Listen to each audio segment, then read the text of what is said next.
Polly burned the world down trying to escape it. Now, trapped in an underworld made of ruins and regrets, she finds her only path to freedom requires a darker choice, making a deal with a demon. This brutal pact is the foundation of Silly Polly Beast, an uncompromising action game that leverages trauma and consequence to create one of the most intense and singular experiences of the year.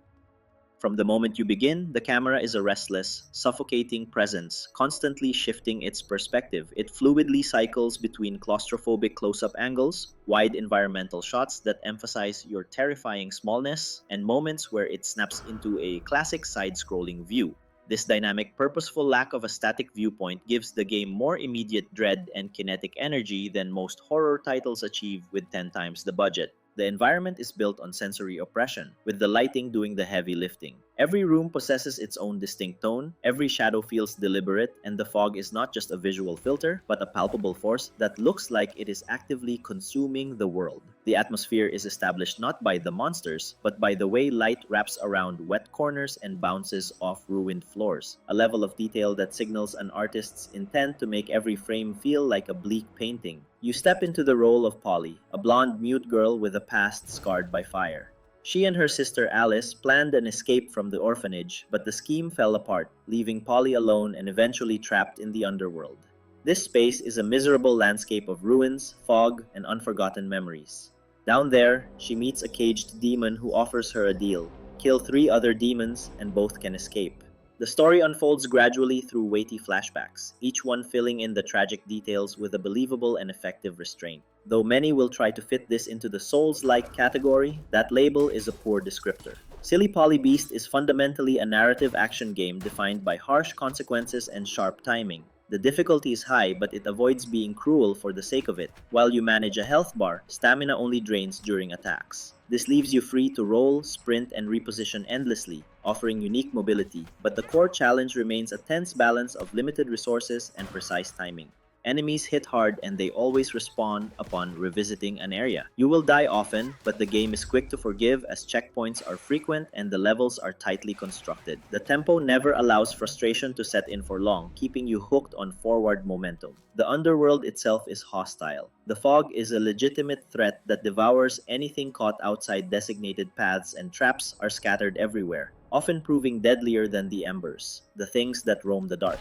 Everything feels actively hostile, which makes every small victory in progress genuinely satisfying. Progression hinges on collecting masks earned from stronger enemies, each one unlocking a new section of the map. This means you must defeat these key enemies to gain the required access for exploration and narrative progression.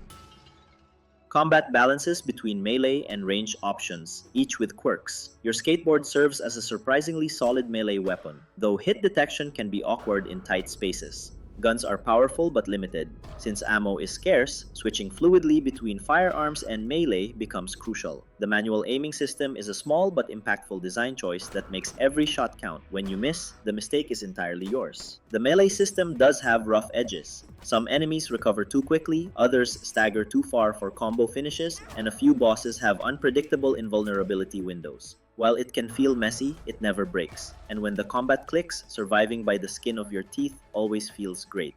These intense fights are often broken up by short, fast, and surprisingly fun skateboard sections that inject a burst of energy without feeling out of place. The autosave system contributes to the pressure. It saves constantly, meaning you rarely lose progress, but it can also catch you in a corner. Low health, no ammo, and a heavy enemy waiting just ahead.